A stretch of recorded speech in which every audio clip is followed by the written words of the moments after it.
की हाल चाल ने जनाब तुसी वेखते पे हो अपना देश पंजाब टीवी ते मैं तुहाडा मेज़बान मोहम्मद नदीम खरल। सब तो पहले अपने चैनल को करना सबसक्राइब ते बेल आइकन ते क्लिक करना एक अच्छी ते बेहतरीन वीडियो का नोटिफिकेशन हमेशा ही तरह तुहानू मिलता रहे, तुसी वेखते रहो। अज लैके हाजिर हैं तुहाडे वास्ते एक नीली बार तो खूबसूरत तोहफा।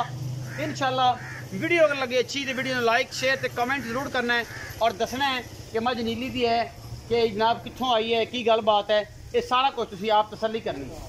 ए जनाब मझ मेरे सज्जे पासे सफेद चिट्टियां जिन्होंने बिल्लियां अखां दे ने, कतरी कतरी झोटी नूं सिर और एक गल्लां नाल नहीं जन्म ने, बड़ी खूबसूरत पुत्रा रंगी झोटी है, बिल्ली अख है, बड़ी नायाब और बड़ी ही खूबसूरत अखां तुहाडे सामने ने।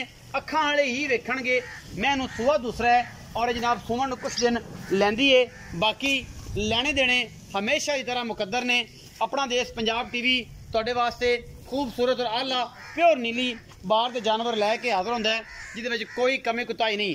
झोटी नूं हड्डी एक टिशू पेपर वर्गी ये जनाब दूजन झोटी है, बाकी थण थोड़ी जी लो पाई फिरदी है, जिन्होंने आप पल भी कहने हैं, वो थोड़ी जी पाई फिरदी है दूजन होके।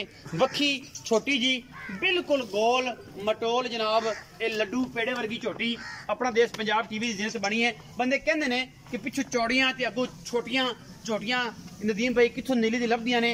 मैं कहना कि इन्हूं इंची टेप मार लो, पिछू 3 फुट चौड़ी है, अगों 1.5 फुट जी है, इन्नी कट्टी है, पिछू मझ है, अगों कट्टी है और मैं दी नस्ल जात अल्लाह के फजल नाल मेरे कैमरे की निगाह दे विच आया है। सोहना थण मुठ मुड़दा थोड़ा जा बल पाई फिरदी है, लो पाण की वजह तो झोटी जिहड़ी इस तरीके की लगती पई। बाकी माशाअल्लाह थब्बे ला देगी, सार चक देगी, अल्लाह ने चाहा अखां जिहड़े ने वो बेहतरीन तरीके नाल इहनूं वेखणगे और आपां इंशाअल्लाह पूरी मेहनत और कोशिश के नाल तुहानूं ये जानवर दिखाना है। और खास नीली बार का यह जानवर है जिहदे नस्ल जात दे विच कोई शक शुबा किसी किस्म का है ही नहीं। बाकी अस बब्बू फड़िया थोड़ा जिहा बना विखा ले।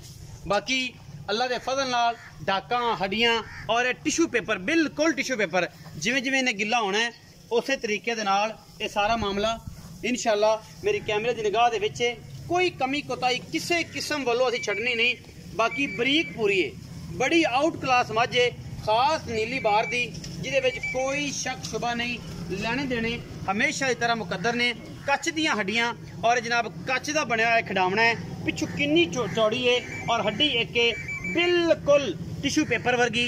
अल्लाह के फजल नाल अजे बद रहिंदे ने, इन्हें चक देने ने इंशाअल्लाह। एहसास का डोडा ते बेली कहणगे 2 फिट चौड़ा बना है मझ दे कोल।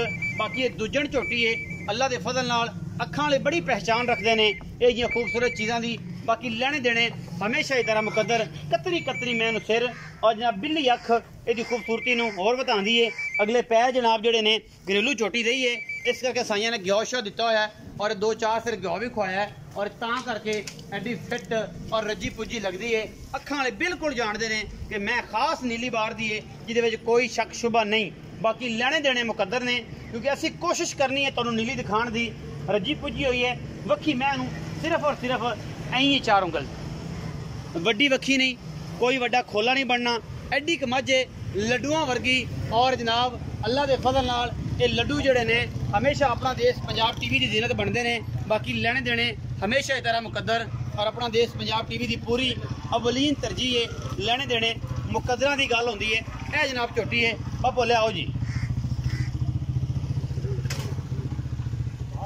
अस्सलाम वालेकुम।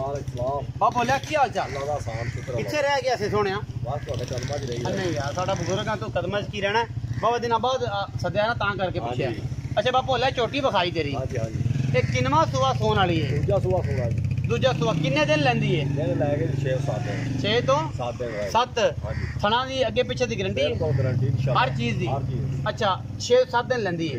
बाप बोले मुहब्बत प्यार वाला मुल करना है जिहदे विच कोई लाड प्यार होवे। बेली हमेशा तार कहंदे ने कि बाप बोले दे मुल बड़े सूत हुंदे ने, सुथरे हुंदे ने। की मुल मल करदे?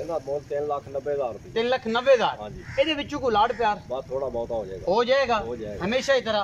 झोटी तो माशाल्लाह पुत्रा वर्गी है, बाकी हर पासों पूरी है। 8 दिन भी ले सकती है, 8 दिन भी ले जाए तो फिर तो बहन उठना तंग हो जाएगी। ये अज मुल है, मैं दसदा जावां बेलियां नूं, ये मुल मझ दा अज है। अगर मझ 8 दिन बाद तैयार होकर वक्की फिर बाबे भोले दा मुल दोबारा मुल होएगा। ये गल ऑन दी स्पॉट है ना कि अज मुल है 8 दिन लेंदी है ते जे मैं 8 दिन ना सुई दोबारा वीडियो चढ़ेगी दोबारा मुल होएगा। ये बाबे दी गल ध्यान ना सुनिए। 3,90,000 रुपये डिमांड करते हैं। ये जनाब लड्डू पेड़े की, बाकी अखा ने जानते हैं कि एक एक नस जी है वो दसती है, वो लख लख दी है, क्योंकि नस्ल जात वालों कोई कमी कुताई इस मझ नहीं है। खास नीली बार का ब्रांड है। वीडियो लगे अच्छी, वीडियो ने लाइक शेयर तो कमेंट जरूर करना है, अपनी राय जरूर देनी है। अपना बहुत सारा ख्याल रखा जे। पाकिस्तान जिंदाबाद, पाक आर्मी।